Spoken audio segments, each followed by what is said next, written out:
Guys, we are here with the Nike VR Pro Limited Edition Forged driver. Like a lot of the Nike drivers in the past, we got some questions about what it's like at impact sound, how it relates to feel and everything else. So we thought we'd come out to the driving range and give it a couple of swings and let you guys decide for yourself what you think of the sound.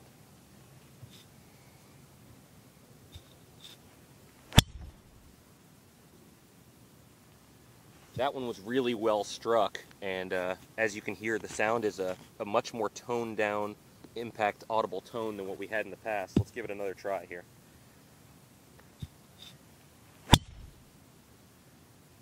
That might be the best drive of the day for me. So far, really like the sound. The driver feels incredible at impact.